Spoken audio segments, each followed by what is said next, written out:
بسم اللہ الرحمن الرحیم۔ معزز بہنوں اور بھائیوں، حدیث مبارک لے کر آپ کے سامنے ایک بار پھر سے حاضر پیش ہوں۔ علم دین سیکھتے رہیے، علم دین سکھاتے رہیے اور علم دین گھر گھر پہنچاتے رہیے۔ بسم اللہ الرحمن الرحیم۔ معزز بہنوں اور بھائیوں، حضور اقدس صلی اللہ تعالیٰ علیہ وسلم نے ایک مرتبہ حضرت علی کرم اللہ وجہ سے ارشاد فرمایا، اے علی، رات کو روزانہ 5 کام کر کے سویا کرو۔ نمبر 1، 4000 دینار صدقہ کر سویا کرو۔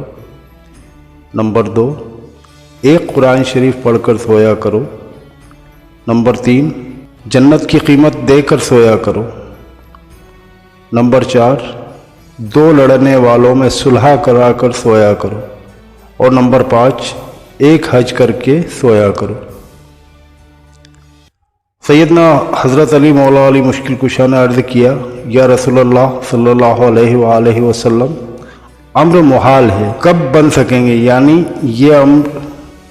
یہ جو آپ کا حکم ہے یہ واجب ہے، لیکن اس کو ہم کیسے پورا کریں؟ یہ تھوڑا سا ممکن نہیں۔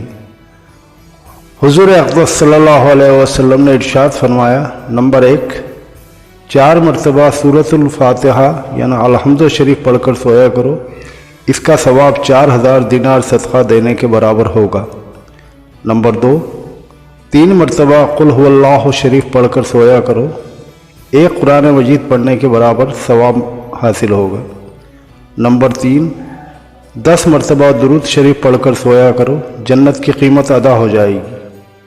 اور نمبر 4، 10 مرتبہ استغفر اللہ ربی من کل ذنبی واتوب الیہ پڑھ کر سویا کرو، 2 لڑنے والوں میں صلح کرانے کے برابر ثواب حاصل ہوگا۔ اور نمبر 5، 4 مرتبہ تیسرا کلمہ پڑھ کر سویا کرو، 1 حج کا ثواب ملے گا۔ حضرت ابو ہریرہ رضی اللہ تعالیٰ عنہ سے روایت ہے، ان کا بیان ہے کہ رسول خدا صلی اللہ تعالیٰ علیہ وآلہ وسلم نے فرمایا کہ بتاؤ، اگر تم لوگوں میں کسی کے دروازے پر نہر ہو اور وہ اس میں روزانہ 5 مرتبہ غسل کرتا ہو تو کیا اس کے بدن پر کچھ میل باقی رہ جائے گا؟ صحابہ اکرام نے عرض کیا، ایسی حالت میں اس کے بدن پر کچھ بھی میل باقی نہیں رہے گا۔ حضور صلی اللہ تعالیٰ علیہ وسلم نے ارشاد فرمایا، بس یہی کیفیت 5 نمازوں کی ہے، اللہ تعالیٰ ان کے سب گناہوں کو مٹا دیتا۔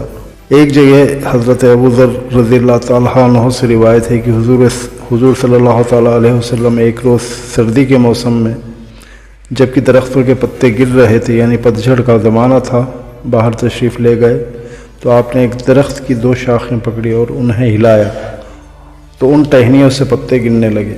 آپ نے فرمایا، اے ابو ذر۔ حضرت ابو ذر نے عرض کی، حاضر ہوں یا رسول اللہ صلی اللہ تعالیٰ علیہ وسلم۔ آپ نے فرمایا، جب مسلمان بندہ خالص اللہ تعالیٰ کے لیے نماز پڑھتا ہے تو اس کے گناہ اس طرح جھڑ جاتے ہیں جیسے یہ پتے درخت سے جھڑ رہے ہیں۔ حضرت ابو ہریرہ رضی اللہ تعالیٰ عنہ سے مروی ہے کہ حضور نے فرمایا کہ جو شخص اپنے گھر میں طہارت یعنی وضو اور غسل کر کے فرض ادا کرنے کے لیے مسجد کو جاتا ہے تو 1 قدم پر 1 گناہ مٹ جاتا ہے اور دوسرے قدم پر 1 درجہ بلند ہوتا ہے۔ معزز بہنوں اور بھائیوں، یہ ویڈیو اب یہیں اپنے اختتام پر پہنچتی ہے۔ علم دین سیکھتے رہیے، علم دین سکھاتے رہیے اور علم دین گھر گھر پہنچاتے رہیے۔ اللہ تعالیٰ تمام عالم اسلام کو اپنے حفظ و امان میں رکھے اور آپ کی جائز مقاصد اور تمناؤں کو پوری فرمائے۔ آمین، اللہم آمین۔